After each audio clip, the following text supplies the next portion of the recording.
Aujourd'hui, on parle de domination, de souveraineté, de celui qui est l'alpha et l'oméga, celui qui est le début et la fin de l'histoire du temps, le Christ, le souverain, le roi de l'univers et de l'éternité.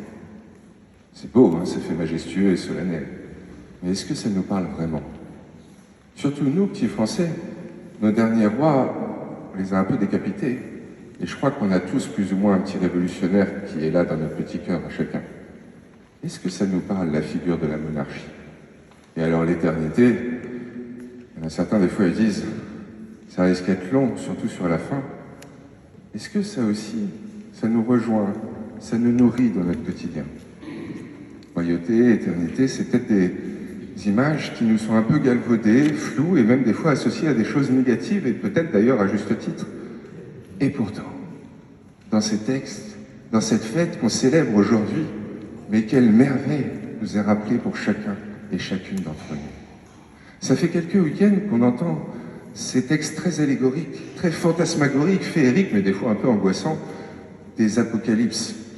Daniel, le prophète Daniel et ses apocalypses, le livre de l'Apocalypse de Saint Jean. Et on avait des textes assez similaires ces derniers temps. À la fois, le fond, il est beau, c'est Jésus qui nous rappelle qu'il se fait proche de nous dans les moments les plus ténébreux. Et en même temps, quel langage, quelles illustrations. Déjà des trucs qu'on a du mal à croire, comme ça, le Seigneur qui arrive sur les nuées, sur les nuages. Là. Imaginons en sortant de l'église, et là on le voit là-haut, ce serait quand même un peu flippant.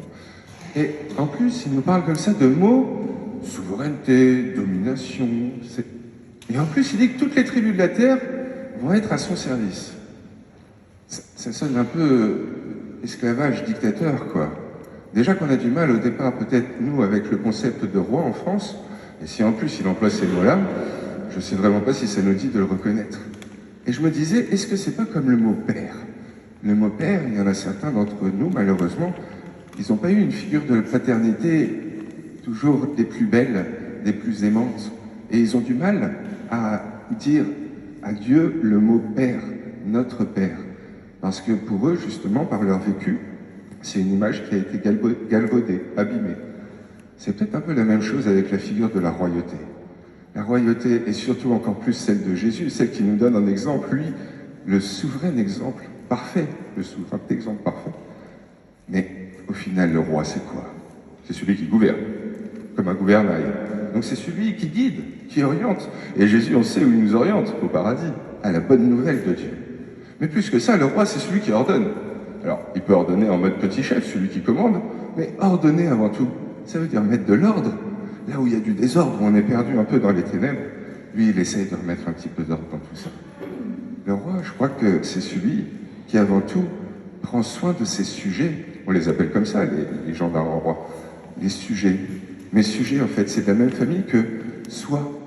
Ça veut dire qu'en fait, un vrai roi devrait considérer tous ses sujets comme des alter-ego, prendre soin de chacun comme si c'était lui-même. On n'en a pas beaucoup d'exemples dans toute l'histoire, et pourtant, est-ce que c'est pas ça au fond?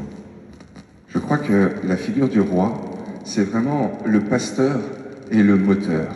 Celui qui impulse le projet, la dynamique, celui qui prend soin de préserver tous ces sujets de tous les événements catastrophiques, les ennemis, les catastrophes naturelles, les famines, les crises.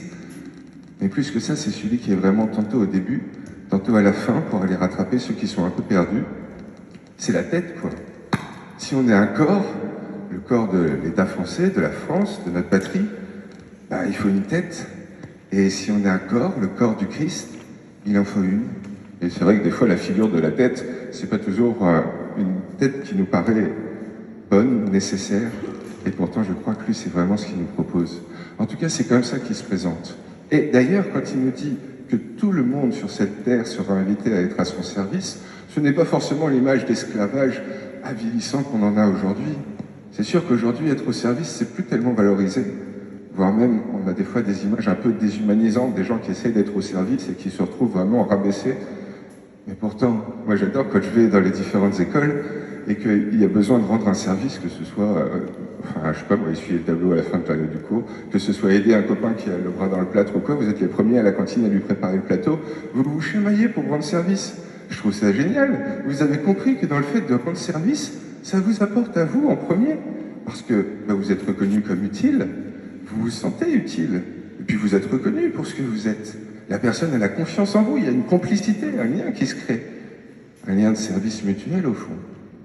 Et je crois qu'en fait, oui, à travers le Christ, on peut peut-être trouver une figure de souverain auquel on est au service, sans pour autant qu'on tombe dans l'esclavagisme d'un despote.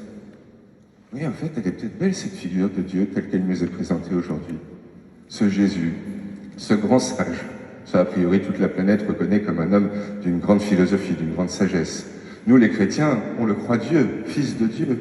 En plus, présenté comme un ami à travers la figure de Jésus, un ami qui se fait proche de chacun, de chacune. Et plus que ça, aujourd'hui, il nous rappelle que c'est le roi. Celui qui, justement, prend soin de chacun, nous a préservés depuis le commencement et nous préservera jusqu'à la fin de tout danger. C'est ça qu'il nous promet.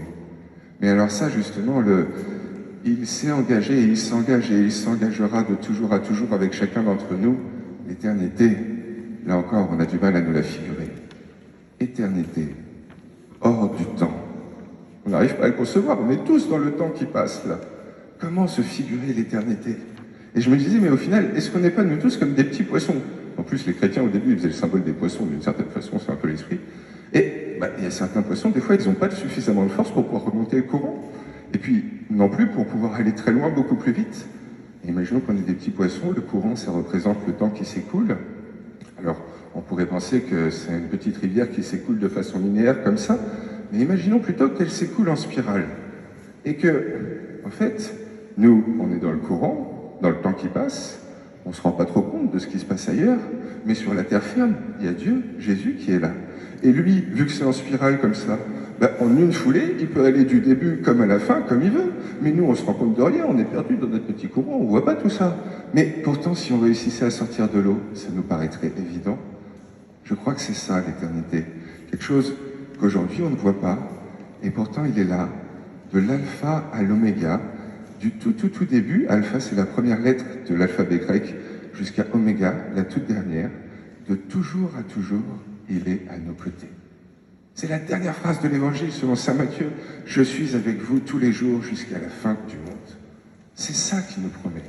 Alors bien sûr, l'image comme ça de la royauté, de l'éternité, ça peut nous paraître un petit peu dur, galvaudé, on n'arrive pas à se l'approprier.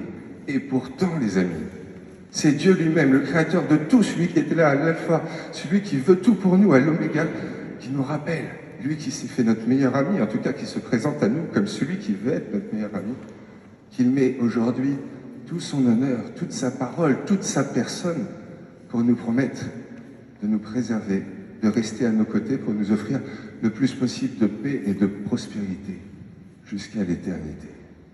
C'est fou quand même.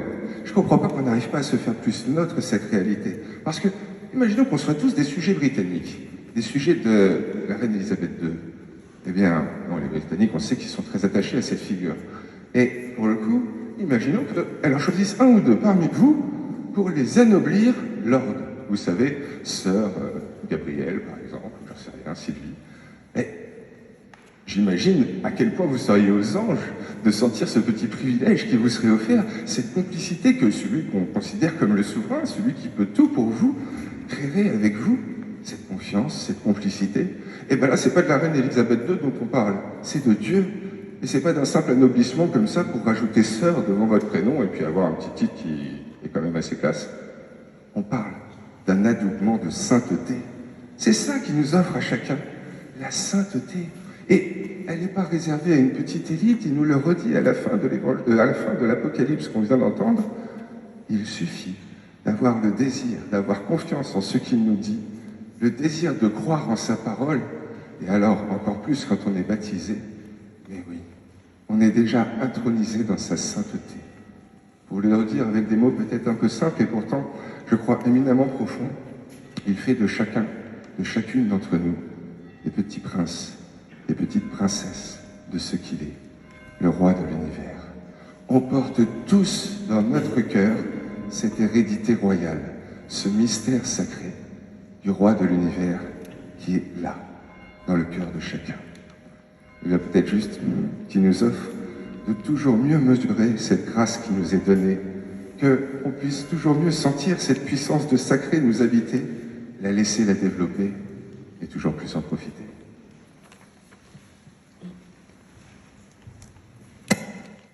Évangile de Jésus-Christ selon saint Jean.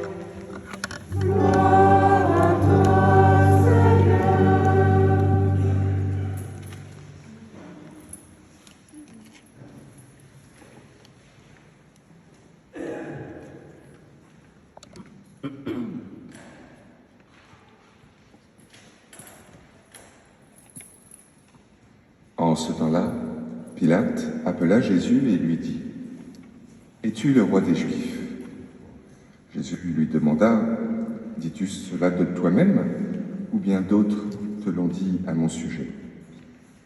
Pilate répondit : « Est-ce que je suis juif, moi ? Ta nation et les grands prêtres t'ont livré à moi.